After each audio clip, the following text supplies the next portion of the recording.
topesi bino mbote mingi bandeko nyonso bozolanda biso na République démocratique du Congo pe na 4 coins ya monde. Nzambe ya Abraham, Isaac et Jacob apambola bino. Écho international ezalaka toujours présenté par les pasteurs Flamme d'Angola. Na caméra tozali na évangéliste Cédric Makela, l'homme valable. Écho international ezosala toujours musala nango ba bonne année na bino, ba meilleur vœu na bino bandeko nyonso oyo to bandi to kotina bino na 2024. Nzambe ya maison de prière des solutions a pambola bino, nzamba pasteur Flamme d'Angola a pambola bino. Lelo na yambi prophétesse baby to lukiye mikolo nyonso bandeko mona na te parce que ba prophétie apesa ki pendant une année ekokisami to bandeko lukaye azana retraite bokende boyo azaboy bokende azabo nde lelo na évangéliste Cédric to landiye vraiment na résidence ndeto zue moya kima ezate ndeto kange parce que makambo alobaki ekokisami tango ya pesa ki message wana to mona kata mosala nzambe moko talo apesa ka message wana apesa message wana na janvier 2023 ekokisami dans une année ndeto yambiye na mokona lelo toko partager ne pe makambo oya lobaki. Bonjour prophétesse baby. Bonjour papa Flamme. Boni santé na yo, boni santé ya église yankolo. Santé eza malamu na nzela ngolo nzambe, église peza malamu, nzambe azape malamu ndenge namoni bino lisusu. Na kati na émission toujours de lisusu. Eza nzambe aza malamu, alongoli biso na 2023, à traverser biso na 2024. Ok, merci prophétesse Baby Alobi. Nzambe alongoli biso na 2023 à traverser biso na 2024 vraiment eza année moko ya esengo po na biso. Nazo senga kaka na bandeko nyonso bozolanda biso Maya Tomo Maya Moto. Jean-Pierre Diongo Pipi na France, héritier Kasongo bo partager ba émission oyo. Tangue komeli bino bo partager ba émission oyo bo like bo j'aimer pe Nzambe a kopambola bino. Voilà prophétesse Baby. Osakolaki pour une élection salami. Osakolaki Nzambe akotinda mai ekotonda na mboka pendant 2 jours to moni ekokisami. Osakolaki pour un président de la République akozleka na 2e mandat to moni ekokisami. Olobaki ke mobulu ekozala te nyonso ekoleka malamu ekokisami. Prophétesse Baby bato bazolobela yo par-ci par-là. Vraiment olobi nini tango ozoyo ka makambo olobaki ekokisami. Bon, nakumisi Nzambe nano na ndenge ya lisakoli Nzambe apesaki na 2023 lelo tokoti 2024 tomoni yango parce que biso bakokanisa tanto za lukuta tozoloba po tozoleka na bémission nakosepela pasteur Flamme bozwa parti oyo tolobaki mpona kosunga bana Nzambe. Prophétie eza malamu soki Nzambe atambusi mutu na nzela na kati na solo mpona kosakola lisakolo ekokisami eza ya Nzambe. Soki mpe ekokisami te tanto tala nano ndenge oza opesaki yango na loyenge to opesaki yango kapo mokili eyeba yo me biso mosala Nzambe tosala mpona mokili mona nga te melola mbongo na ngai mpe Nzambe aza na moto ye abongisaki mpe aponaki mpe tobondelaka mingi mpona ye. Totika koloba mabe na kati ya mboko mpona ye parce que Congo eza mboka na biso ntango Nzambe apesi biso président malamu boye ya bolingo biso makolo ekufi me tomona banzela ebongi tozomata na bamoto tobandaki komata te ozobanga kokweya tozomata totambola baprince natali président ya boye esengeli kaka Nzambe akontinue manda na ye epuis na kati na bolingo Nzambe o Nzambe lelo atomboli lisusu ye lokola Nzambe alobaki ekokisamaki to soutenir na prière to akende lisusu Nzambe amema biso parce que yo mwana Congo soko mko devie ozoloba mabe mpona président na yo ozolakela mabe parce que musala azosala eleki mingi Nzambe aponaki ayebi ntina ayebaki même biso na tobotami te président na biso kozala ye wana oyo akotambusa botia kobibeta tolo ngana kozala président bokonzi eutaka na Nzambe abitiango na makasi te atiango na koluka makili ya bato te nzamba bimise pour le peuple congolais pour tozwa kimia elo na sepelaka na papa na biso aza papa moko bolingo et puis asalelaka tribalisme te et puis o tribu na nga so ezali na ntango bato toyebaki bazosala mpona ndeko na nga aza mokonzi ngai naza mokonzi osali likambo telefone mbala moko mais mpona papa oyo natikala komona yango te tribu oyo toza lelo toyebiki ya papa na biso bango nyonso bakita na se apartir ya motambusi na biso aza na se nzambe atomolie biso nyonso mpe bana nzambe toza na se mpo nzambe atomola biso. Voilà, on est là qui prophétesse des nations, baby, prophétesse, baby, il y a la prophétesse des nations. Parce qu'après ça, qui message Oyo, en janvier 2023, c'est accompli dans un an. Tout le monde est coquille, ça m'a dit que le président Fati a collègue na deuxième mandat, mon boulot, ça la maté payé qui bongo. Alors, que Azomo Nzambazo la qui ça, Azopé, Nzambazo frappé Mboka. Tout le monde peut-être maï, tout le monde a moulili peut-être 2 jours, tout le monde a babilo quand on y a l'obaki et coquille sami. Dès la zone sengana évangéliste c'est truc marqué la l'homme valable. Tous autres une petite pause à balancer les bisous et l'élément au y a l'obaki na janvier 2023 Tolanda. Ponanga RDC a béni. Ok. Cause à la maudite parce que ça mokananga. Ok. Élection tokoko boya ngote il faut esalama na kata mboka. Ego salama na année oyobe o salama te. Bon, ego salama na ne. Olinga te ego salama. Ok. Parce que totala batoyo bazota to la mabe o bazo mondir bango mo pays na biso. Pour nanga na zo mondir ngote nazo bénir ngo Congo échanger. Totambusa bon Nzambe na solo. Nzamba ko réparner biso nega réparner biso na maladie ya corona. Bisonne to bangaki to kimaki ba 100 mètres tali mwana no moko ki me 100 mètres te mobile no ki me 100 mètres te mais corona il accès biso déjà bokabone ya 5 mètres pona nini to tali ba payer ba paya batu ba kufebele bakabebele salami mais biso mboko nzamba so batelango nzamba lingango donc eloko nzamba so banangai to intercéder même abe kozala nzamba chamalamu. OK. Merci, nous sommes de retour sur le plateau. Prophétesse Baby, tout ce qu'on a image.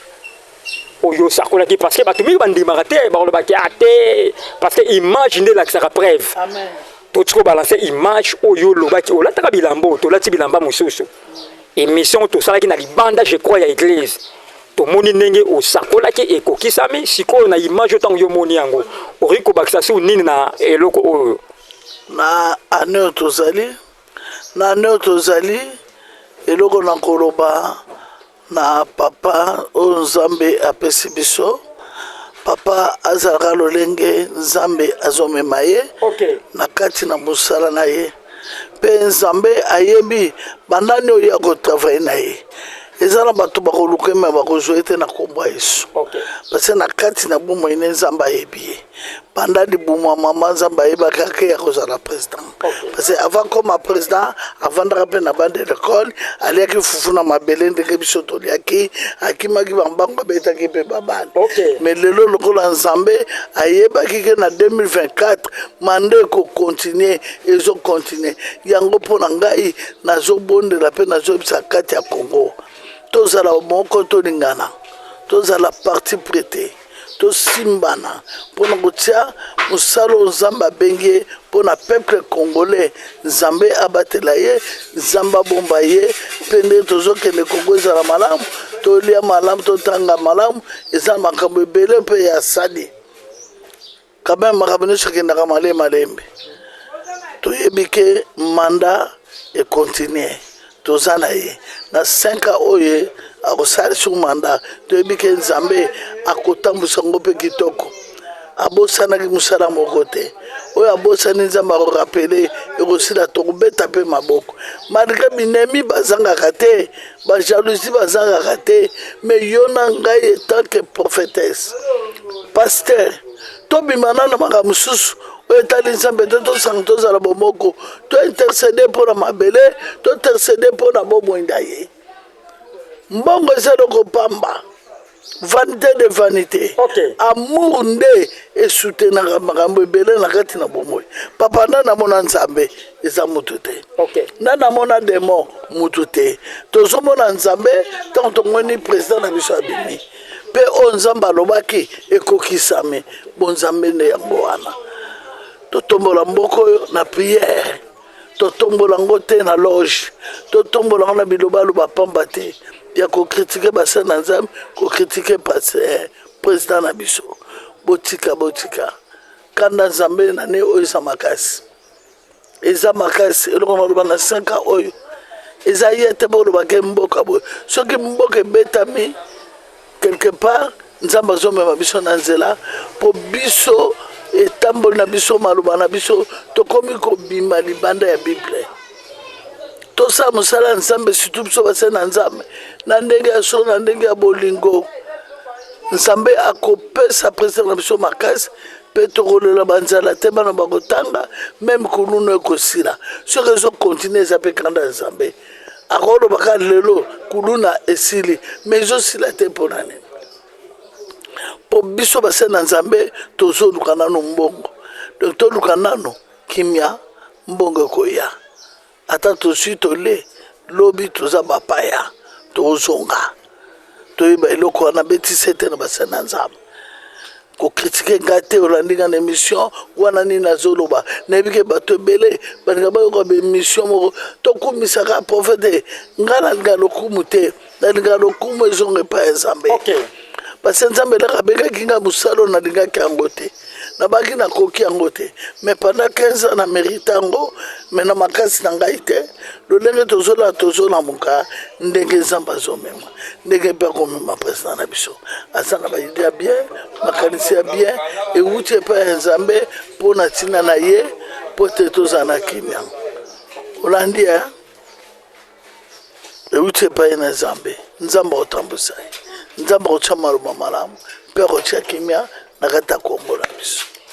Voilà, Topo Sanate, awa toza na résidence, il y a prophétesse baby, prophétesse des nations.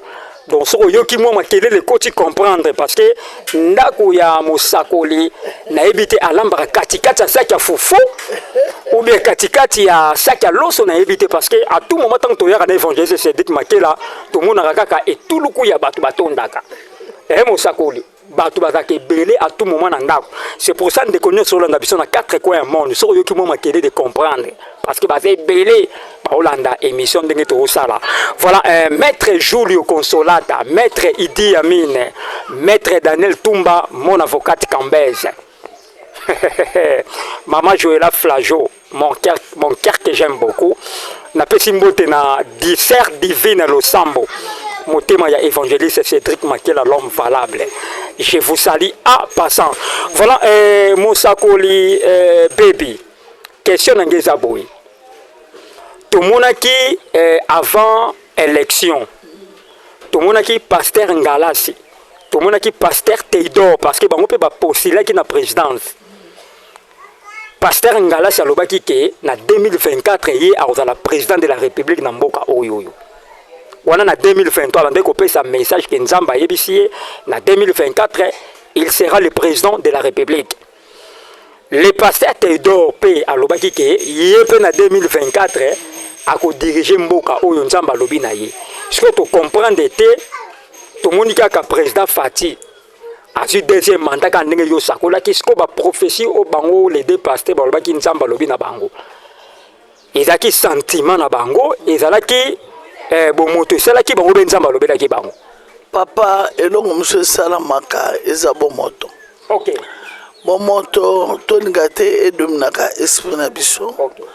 Eloko liboso na lobaki bokonzi eutake epai na nzambe kozala na calculité otiki mosala nzambe abengela yo lelo soko oza président kaka yo moko kodirige mboka bongo sikoyo peuple de Dieu parce que balobi likolo nzambe na se l'état aza mpona kodirige biso basala na nzambe ntango yo mpo olingi na yo okoma na yo président ese okodirige église ndenge nini na peuple congolais et simbate papa to monaki Jésus awelaki bokonzi te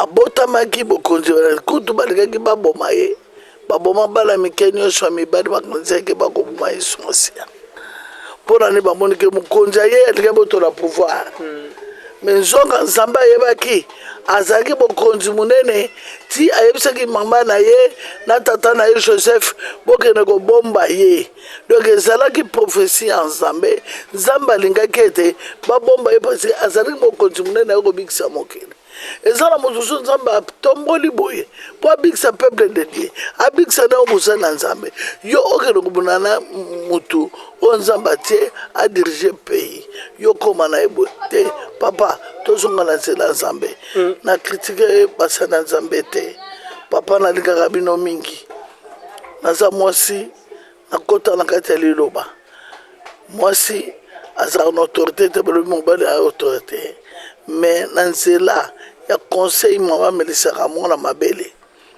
eza libele na opesa basala na nzambe totika koloba eloko elobami oyo nzambe abengeli yo te oyo nzambe aponeli yo te yango moni bainondation bamai ebandi boye tozonga nano lelo kozwa pouvoir lobi nzambe abengi yo bake kotika yo na corbillard ntina pouvoir eza nini totika nzambe asala mosala na ye nzambe asala mosala na ye na bato oyo ye aponi parce moto amiyebaka oyo ye aza te me nzambe ayebaki ndenge ayebaki Jérémie wuta libuma mama na ye ndenge nzambe ayebaki mpe biso lelo tokomema basako tokomema batei yo mpe apôtre miyeba pasteur yeba évangéliste yeba mondimi yeba naza nani mutu na mutu avana lokola Habakuk avana poste na ye totika kotia mobulu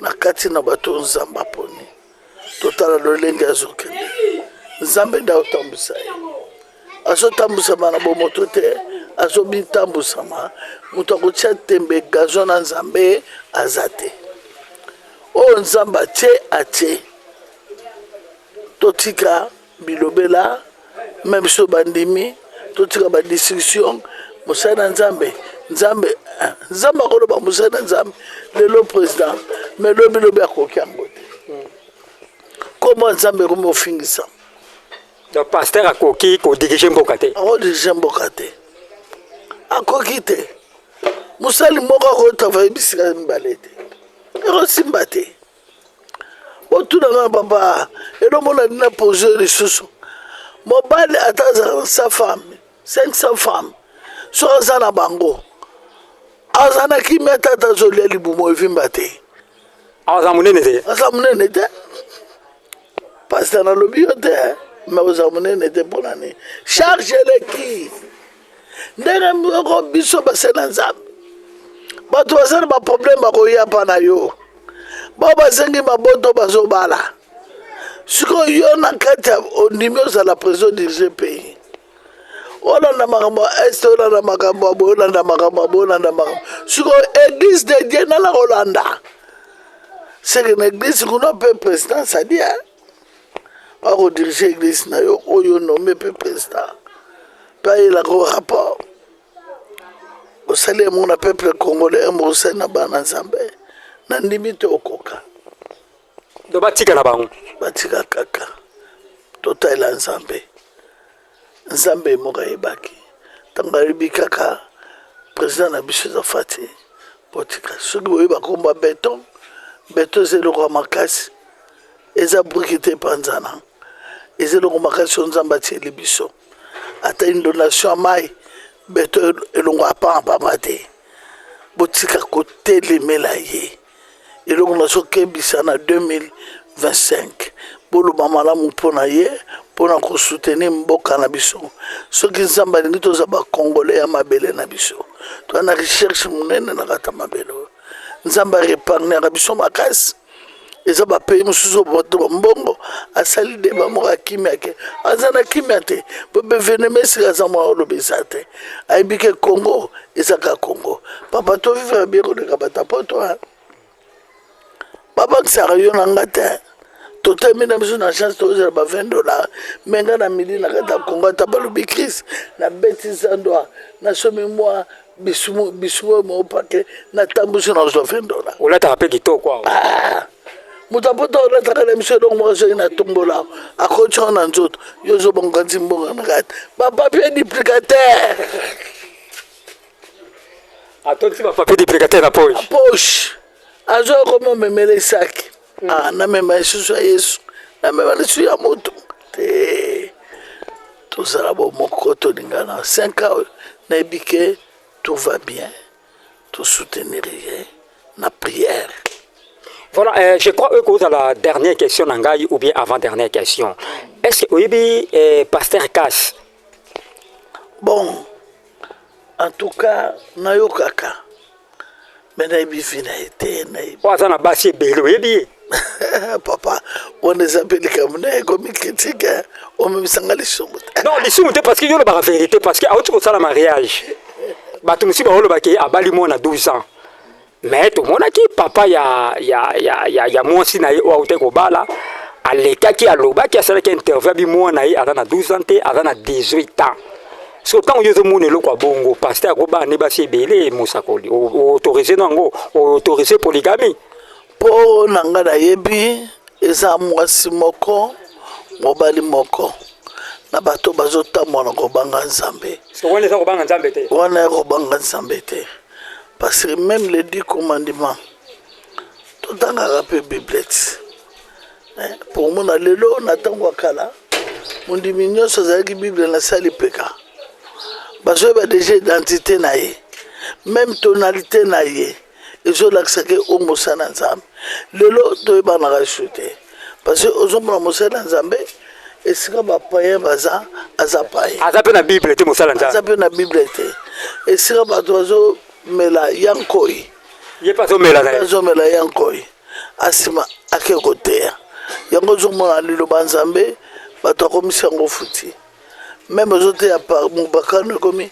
ekoti ebimi baolinga ondimilation nzambe te à partir ya biso basala nzambe yango moni tozonga na banzambe na biso tobanaki na dina bali na banzambe na biso tobanaki na bango na kala totika loyenge oyo esomba mabe senge te kanda nzambe mata parce que soki nzambe kanda nzambe mati tokomi kotanga oyo ya fati bana bazoli ya bien tete eza ete nzambe akorige biso tozonga tokorige mabe na biso basala nzambe oyo tozosala ya bato te oyo asali nini manda yoso silao tomoni mangba kitoko nana mona président zolia maki na balabala te elekeli nga meme nga na liaka bitabe pe na balabala président Kabila nangeri papa ye atali kango alengo lolenge fataleli te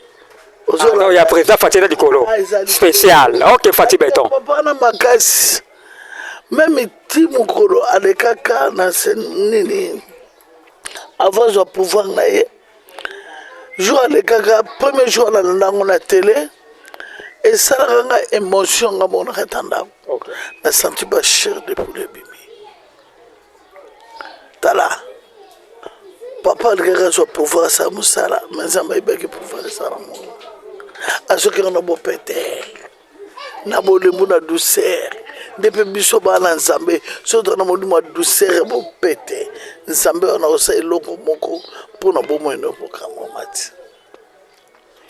Voilà, prophétesse Baby ba aussi na lengai to komi na suka na pesoka 1 minute na peso 1 minute pour na to clôturer pesa sikoyo message clé pour na mboka na année oyo bino basakoli nzamba lobela bino mingi nzamba lobi nini pour na mboka RDC na 2024 alobi nini pour na président Fati Beton. Bon pour na ngai nzambe lokola pesi bokonzi nzamba solobela ngai bato bako travailler na ye nzambe moko ayebi apone ye moko atie parce que bato wana bakotambola na ye malamu bato omoni ke nzambe apusi musika ye te moto asali nzambe nde moto asali yango alongola bango botika koyimayima botika koloba moto atambolaka na vérité plus tard vérité ebimaka ato bombi yango na sali kasa na molili ebimaka nzambe alobi na ngai mboka eza na maboko na ye atambusa yango na kimia na ndenge akuti komema nzambe ayebi ndenge akokende na ye nayebi ke bitumba ezali liboso na ye Satan amekaka Jésus pourquoi pas mosala nzambe soki atomboli moto bameka ye te mais eloko na biba komeka baolonga te parce que aza na se ya loboko na nzambe omoni meme na bafoto loboko etie boye donc biso nyonso ezalaki sini nzambe apesaki ye toza na nsima bato bakompanaki sini wana te kolanda mulongo yango ezalaki numéro 1 nazwaka ngo na vision so bato wana bakomprendre te mulongo wana ezalaki akozalaka liboso yango moni ntina bato bayaki napesa élection so ezalaki ngayo nalingai nabebisa mbongo te nalingai na bagarde mbongo parce que donc nalobi ke pouvoir eutaka epai na nzambe tika oyo nzambe alobelaki ngai na transmettre yango ke totelemela ye te tobondela mpo na ye nzambe moto atie ye nzambe mpe ayebi eloko nini ekosalama liboso ya bomoi na ye toza na nsima mpona kosoutenir ye nzambe aolongisa ye tokomi na suka apesa badédicace opesi na programme ya église mpona toclôturer si édicace na ngai na famille na ngai nano liboso parce que balobi mondima solo bayebaka ye na kati ya libota na ye napesi libota na ngai ya mama na ngai ya papa na ngai nanu baédicace ebele naye kozonga na papa na ngai avant napesa ya papa molimo nazopesa papa na ngai naza femme marie maloko esika ezali loboko ya nzambe ezali likolo na ye naye kopesa oyo ezali mama na ngai ya molimo nalingaka mama na mingi me lelo naza na lisusu na esika moko te me nzambe asi azwaki molimo na ye me nzambe abatela molimo na esika eza na kimia nabetelaka etolo amelisaki nga mabele ya critique ya basali na nzambe te ya bakritike ya baprésident de la république te apesaki nga oyo nakolobaka esalama ya solo mpona nini mabelo nga namelaki na nzela na ye yango mpe nazotambusa bonzambe nazosalela yango mpona avantage ya mbongo te motuka te parce que nazalaki ebembe oyo deja ekufaki epolaki soki nazalaki na mabele me nde lelo naza na évangile te namonaki nyonso nasa mabele eza pamba nakoki kokende kosala eloko te ngo naza na bomoi nazosalela nzambe mpe ti lelo naza na nzambe wana na nzela mabele na ye tozoleka na bémission tozwa nano tobongola mitema na biso nabombi loboko ya nzambe eza likolo esika nzambe amemaka biso oyo ngai na yo toyebi te ekopesa édicace na église bobimba na bana oyo nazwa encadre mpe bafidele nyonso oyo babimi libanda mboka n'oyo baza na kati ya congo n'oyo bazolanda ngai napesi mbote mingi napamboli susu papa na ngai Idi Amin oyo apambolaki mariage na ngai papa nalingako mingi nalingako makasi na baconseil na yo na mayele mpe nzambe apesa yo nayebi ke papa ya yo ezali me tobombi histoire wana me nzambe aza na temps oyo élévation wana ekoya ezali parce que nzambe mpe apesaka nga message nayebi te soki azolanda nga mpo na ye azosala bagalete ezopanzana nzambe apesaka nga discernement nango ezalaki na baprojet moko banda kosala ezobeba me na suka nango ntango ekosala galette ebimaki mobima c'est que ntango oyo eza nano ya Nzambe te ayebi message oyo koyeba na ngai na ye ezalaki message oyo mosu eza ya koloba te mpo public ezolanda ngai nalobaka message oyo euti epai na Nzambe eloba oyo Nzambe alobi naloba na koloba te mpo nayebana ke prophétesse ya Congo kutu papa frère nalinga te moto ayebanga prophétesse nalinga yango te nalinga soki Nzambe arevele ngai nalobi ekokisami nde esika nalingelaka wana moni ke mosala nkolo ezotomba prophétesse aza moto akolobaloba pamba te aa moto akomikumisa pamba te molimo ya piton erolata yo okoma bilobaloba pamba obimi na kasi ya mabe ekomi elongi na se ti elongi likolo mpo Nzambe amona yo. Ciao. Numéro de téléphone? Numéro de téléphone na ngai 089 86 48 478. Nzambe abomba basali nyonso ya kati ya Congo, ozala apôtre, ozala docteur, ozala évangéliste, ozala mondimi, mwana nyonso ya Nzambe napesi yo mbote. Naboyi moto te, na kritike moto te, moto na moto azonga na poste na ye. Elokola saki nango yango wana. Ok, voilà, on est là qui prophétesse des nations, prophétesse baby, Nzamba Pambolaye, vraiment, tout l'année qui est dans la résidence Awa, Nzamba Pambolaye. Na micro, c'était votre humble journaliste, le pasteur Flamme d'Angola. Na caméra, tout là qui est évangéliste Cédric Makela, l'homme valable. Na Pessi Mbote, na Depsi Mbimba, na Bruxelles, hérité Kassongo. Na Bruxelles, na Pessi Mbote, na Asie Asile Moutale, toujours na Bruxelles. Na Pessi Mbote, na boss Didier Simisi, les Lions, toujours na Bruxelles. Vous partagez ma émission. Na Pessi Mbote, na Mona Bière, Mayato, Mayamoto. Na Pessi Mbote, na HK, hérité Kassongo Mokonza à Bruxelles. Na Pessi Mbote, na Pasteur Vincent Makela, Docteur Paul Lotete, prophète chancelier, Lema Père Conde de Paris, Maman Bichou Conde de Paris, et sans oublier, j'ai sali Maître Daniel Toumba, Maître Idi Amine, et sans oublier mon cœur Joëla Flageau, mon bébé que j'aime beaucoup, le bébé Miradi, les bébés de Papa Flamme. Ciao.